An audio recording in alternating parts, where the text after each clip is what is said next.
আসসালামু আলাইকুম। আজ আমি আপনাদের হুবহু বেকারি স্টাইলে পাউন্ড কেকের প্রফেশনাল রেসিপি শেয়ার করব, আর সাথে কিছু টিপস অ্যান্ড ট্রিক্স শেয়ার করব। সেগুলো ফলো করলে বাসাতেই হুবহু বেকারির মতো কেক বানিয়ে ফেলতে পারবেন। তাহলে চলুন ভিডিওটা শুরু করি। প্রথমে শুকনো উপকরণগুলো রেডি করে নিব। আর আজকে আমি 3টা ডিমের পাউন্ড কেক বানাবো, তাই 3টা ডিমের জন্য 1/3 কাপ করে ময়দা 3বার নিয়েছি। আর কেক সফট হওয়ার জন্য এখান থেকে 1.5 টেবিল চামচ ময়দা সরিয়ে নিয়ে এর পরিবর্তে 1.5 টেবিল চামচ কর্নফ্লাওয়ার অ্যাড করব। ময়দায় গ্লুটেন থাকায় ময়দা একটু স্ট্রং হয়, তার জন্য কিছুটা কর্নফ্লাওয়ার অ্যাড করলে ময়দা উইক হয়, ফলে কেক সফট হয়। আর এখন দিচ্ছি 1 টেবিল চামচ গুঁড়া দুধ, হাফ চা চামচ বেকিং পাউডার এবং 1 চিমটা লবণ। আর বেকিং পাউডারটা যদি নতুন হয় তাহলে হাফ চা চামচ দিলেই হবে, আর যদি পুরানো হয় তাহলে সেক্ষেত্রে 1 চা চামচ মতো দিতে হবে।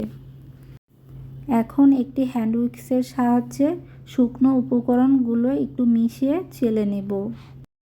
চেলে নেওয়ার কারণটা হলো ভেতরে যেন কোনো লাম্পস বা দানা না থাকে।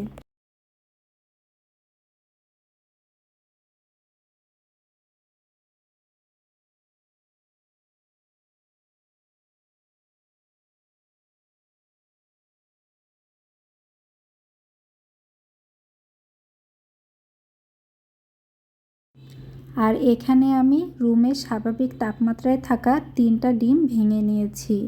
আর ডিম যদি ফ্রিজে থাকে সেক্ষেত্রে প্রায় 1 ঘন্টা আগে বের করে রাখতে হবে। আর কেক বানানোর জন্য আপনারা চেষ্টা করবেন সবসময় একটু বড় সাইজের ডিম নেওয়ার। এখন একটি বিটারের সাহায্যে ডিমগুলো বিট করে নিচ্ছি, তবে বিটার না থাকলে আপনারা এখানে হ্যান্ড উইক্স দিয়েও এই কাজটা করতে পারবেন।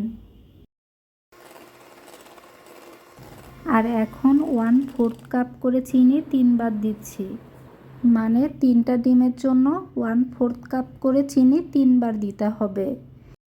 আর চিনি একবারে না দিয়ে ধাপে ধাপে দিব, তাহলে চিনি গলতে সুবিধা হবে।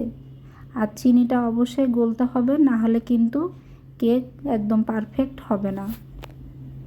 এই জন্য চেষ্টা করবেন একটু চিকন দানা চিনি নিতে।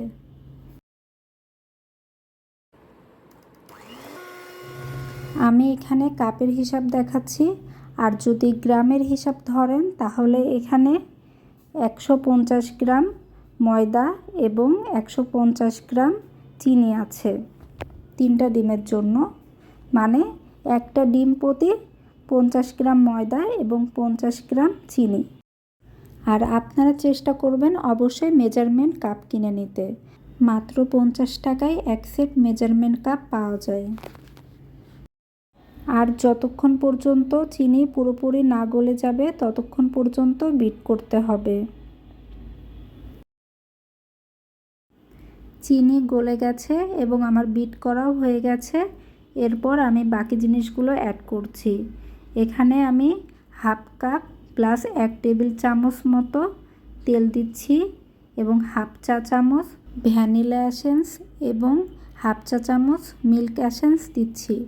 তবে এখানে মিল্ক এসেন্সটা অপশনাল, আপনারা চাইলে দিতেও পারেন নাও দিতে পারেন, তবে দিলে ভীষণ সুন্দর একটা স্মেল আসে, একদম বেকারি কেকের মতো, সেজন্য আমি দিয়েছি। আর এগুলো দেওয়ার পর বেশিক্ষণ বিট করা যাবে না, জাস্ট 10 থেকে 12 সেকেন্ডের মতো বিট করতে হবে। বেশিক্ষণ বিট করলে আবার ফোমটা বসে যাবে। বিট করা হয়ে গেছে, এখন আগে থেকে রেডি করে রাখা শুকনো উপকরণগুলো দিয়ে দিচ্ছি। আর এখানে ময়দা একবারে না দিয়ে ধাপে ধাপে দিয়ে মেশাতে হবে। আর মেশানোর সময় এলোমেলো করে মেশানো যাবে না, একই সার্কেল মোশনে ঘুরিয়ে ঘুরিয়ে সুন্দর করে মেশাতে হবে। আর মেশানোর সময় বেশি একটা তাড়াহুড়া করা যাবে না, আস্তে আস্তে একই দিকে সার্কেল মোশনে ঘুরিয়ে ঘুরিয়ে মেশাতে হবে। আমার ভালো মতো মেশানো হয়ে গেছে, আর ব্যাটারের কনসিস্টেন্সিটা ঠিক এমন হবে। আর যদি দেখেন ব্যাটারটা এর থেকে একটু ঘন হয়েছে, সেক্ষেত্রে 2 থেকে 3 চা চামচ মতো তরল দুধ দিতে হবে। আর এখানে আমি 8 ইঞ্চির একটি রাউন্ড শেপের মোল্ড নিয়েছি এবং তার মধ্যে একটি বেকিং পেপার বিছিয়ে দিয়েছি। আর বেকিং পেপার দিলে কোনো তেল ব্রাশ করার প্রয়োজন হয় না, তবে আপনারা যদি এখানে কাগজ ইউজ করেন তো সেক্ষেত্রে তেল ব্রাশ করে নেবেন। আর এখন একটু ট্যাপ ট্যাপ করে নিচ্ছি, ভেতরে যদি কোনো এয়ার বাবল থাকে তাহলে সেটা বের হয়ে যাবে। বেক করার জন্য এখন এটা পুরোপুরি রেডি। আর কেকটি আমি চুলায় বেক করব। তার জন্য চুলায় একটি সসপ্যান এবং তার মধ্যে একটি স্ট্যান্ড দিয়ে মিডিয়াম টু হাই হিটে 10 মিনিট প্রিহিট করে নিয়েছি। এখন কেকটি বসিয়ে দিচ্ছি এবং একটি সিলভারের ঢাকনা দিয়ে ভালো করে ঢেকে দিব। এমনভাবে ঢেকতে হবে যাতে ভেতর থেকে কোনো বাষ্প বের না হয়ে আসে। আর ঢাকনাটা ভালো মতো আটকে থাকার জন্য উপরে একটি নোড়া দিয়ে চাপা দিয়েছি। আর এই সময় চুলার হিট লো থেকে মিডিয়ামের মাঝামাঝি হতে হবে। প্রায় 40 থেকে 45 মিনিট পর যখন দেখব কেকের সুন্দর একটা স্মেল চারিদিকে বের হয়েছে, তখন ঢাকনাটা খুলে চেক করব। প্রায় 45 মিনিট পর ঢাকনাটা খুলেছি। দেখুন কেকটা কতটা সুন্দর হয়েছে। চুলায় বানিয়েছি, তারপরও ওভেনের মতো কালার এসেছে। আপনারা যদি সিলভারের হাঁড়িতে এভাবে কেক বানান তাহলে আপনাদেরও কালার আসবে। তবে যারা নতুন আছেন তারা উপরে কাচের ঢাকনা ইউজ করার চেষ্টা করবেন। আর কেকটা ঠান্ডা হওয়ার পর আমি এখন ডিমোল্ড করে নিচ্ছি।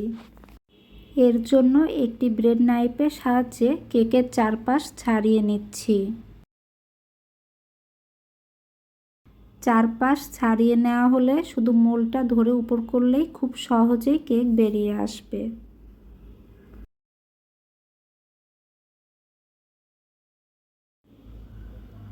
এখন বেকিং পেপারটা এক পাশ থেকে আস্তে করে টান দিলে ইজিলি উঠে চলে আসবে।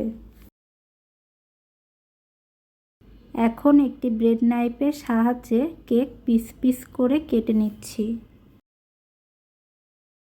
আমি এখানে আমার পছন্দ মতো কেটে নিচ্ছি। এখানে আপনারা আপনাদের ইচ্ছা অনুযায়ী কেটে নিতে পারেন।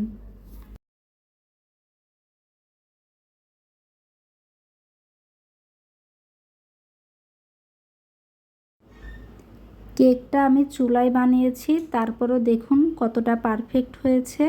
একদম বেকারির মতো সুন্দর কালার এসেছে এবং কেকটা খেতেও ভীষণ মজার হয়েছিল।